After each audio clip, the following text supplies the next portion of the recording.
Assalamualaikum warahmatullahi wabarakatuh. Waalaikumsalam warahmatullahi wabarakatuh. Selamat pagi Pak Kepala Sekolah Bapak Danian. Selamat pagi juga Pak Sigit.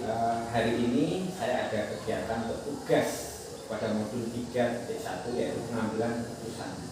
Hari ini yaitu tugas untuk mengambil keputusan untuk kepala sekolah. Kemudian nanti ada beberapa pertanyaan yang nanti akan saya sampaikan kepada Bapak Danian. Siap Bapak? Insya Allah siap. Terima kasih atas waktunya. Pertanyaan yang pertama Bapak, bagaimana pengalaman Bapak mengidentifikasi kasus-kasus dilema etika yang terjadi di sekolah? Sebelumnya selamat siang Pak Sigit, selamat berpuasa. Ini hari ke-20, mudah-mudahan 10 hari terakhir ini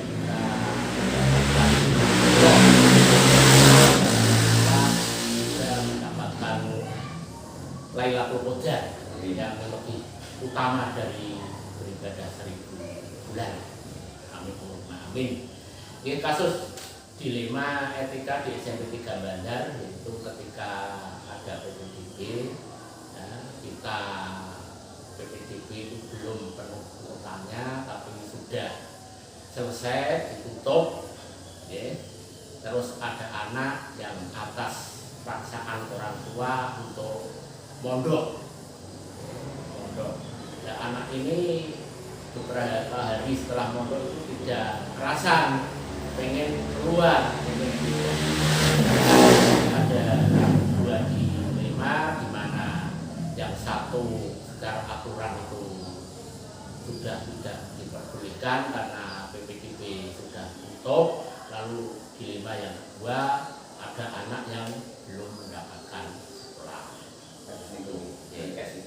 Bagaimana Bapak menjalankan pengambilan keputusan di sekolah Bapak, terutama kasus di mana ada 2 kepentingan, ini ada 2 kepentingan yang sama-sama benar atau sama-sama mengandung nilai kebajikan. Nah, itu untuk anak pengen di sekolah di tempat kita itu juga benar, dekat dengan rumah, karena zona satu desa, kan benar itu tetangga kita. Terus juga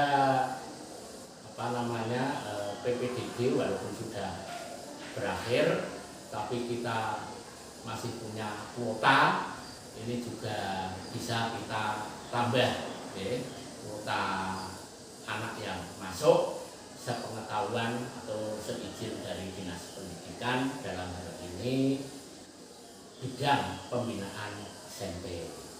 Terima kasih. Kemudian bagaimana langkah Bapak dalam menyikapi kasus ini? Langkah-langkahnya? Langkahnya yang pertama tetap minta izin ke Dinas Pendidikan atau bidang SMP. Lalu yang kedua konsultasi ke operator Dapodik, apakah masih bisa masuk atau dalam posisi hijau sehingga tidak bermasalah atau tidak. Nah, misalnya kalau sudah masih merah atau apa, ya berarti kita tidak berani masukkan, tapi kalau bisa hijau ya alhamdulillah kita bisa menerima. Berarti kuncinya lapor ke dinas dulu, kemudian konsultasi juga pada operator Dapodik. Kemudian apa hal-hal yang Bapak anggap efektif dalam pengambilan keputusan dalam kasus dilema ini? Anak ini kan berada di zona 1 Pak Sigit. Nah, itu teman-temannya itu otomatis 80% itu sekolah di sekolahan kita. Nah, itu. Nah, kalau anak ini masuk ke sekolahan kita, itu ya otomatis ya mereka ya seperti sekolah ketika SD lah. Nah, itu karena hampir sebagian besar teman-temannya ada di sini. Nah, sehingga mereka bisa langsung beradaptasi. Itu.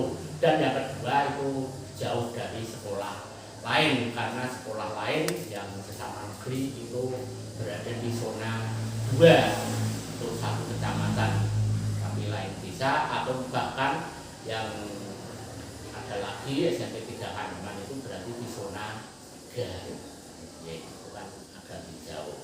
Kemudian apa tantangan dalam pengambilan keputusan dalam kasus dilema? Ini tantangannya itu beda-beda ini Pak Sigit, karena ada anak yang seminggu atau 2 minggu, berarti setelah bulan penutupan PPDB bulan Juli itu belum cut off ya mudiknya itu. Nah ada anak yang misalnya 2 bulan Pak Sigit, ya, 2 bulan terus 2 bulan ya? Iya, berarti Juli, Agustus, September. Nah ini kan sudah cut off nggak mudik.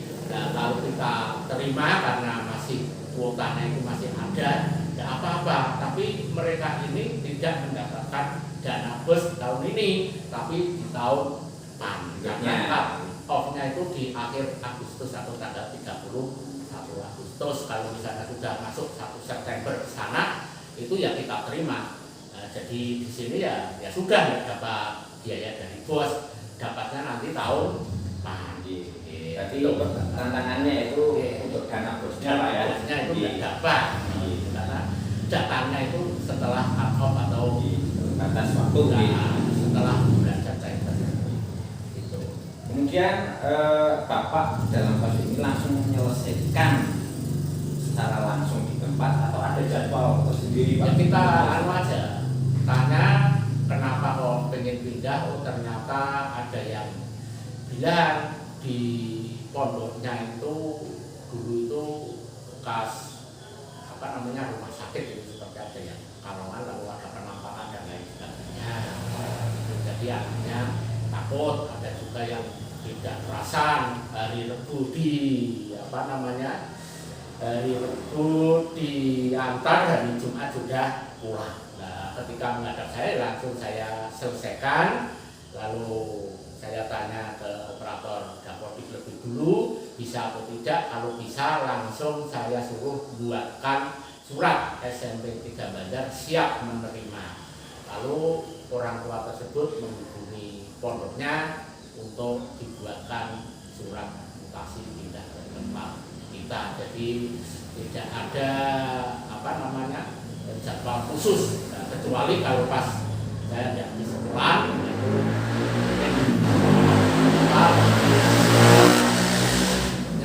kalau saya ada langsung saya eksekusi asalkan masih ada kuotanya.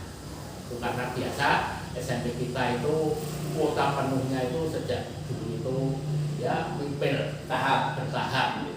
Itu berarti secara langsung Pak masalahnya apa, kemudian menemui operator Dapodik, masih ada kota, langsung di tempat langsung diselesaikan. Mungkin ada seseorang atau faktor-faktor yang membantu Bapak dalam pengambilan keputusan dalam kasus ini. Jadi itu Pak, satu dinas pendidikan, yang kedua yang operator Dapodik. Operator Dapodik sekolah itu yang tahu bisa atau tidaknya. Kalau bisa ya siap menerima. Nah, itu karena kan ada juga yang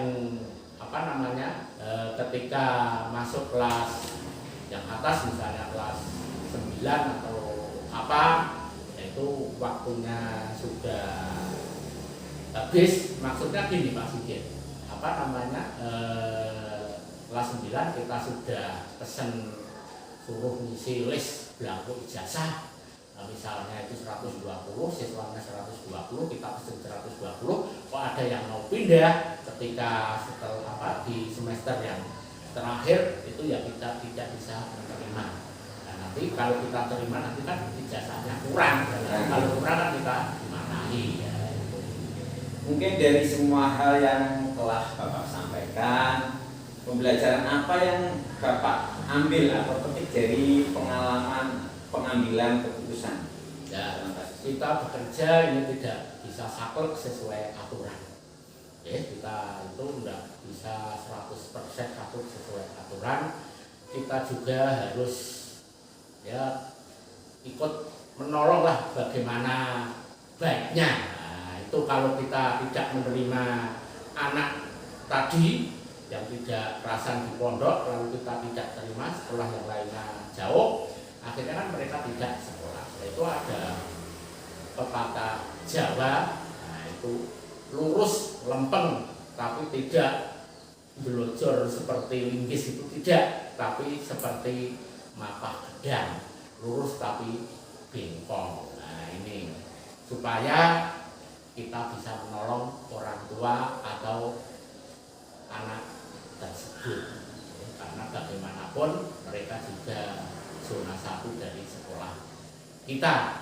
Hanya karena keinginan orang tua bisa mondok, bisa sekolah, tapi karena kemampuan anak itu atau tidak sesuai dengan hati nurani anak, akhirnya ya anaknya tidak bisa menyelesaikan pembelajaran di pondok, terutama karena harus berpisah dari orang tua. Saya biasanya berkelakar, anak ini bisa kerasan mondok itu kalau mondok itu bersama ibunya, itu pasti bisa kerasan dengan orang tua. Terima kasih Pak Jamian.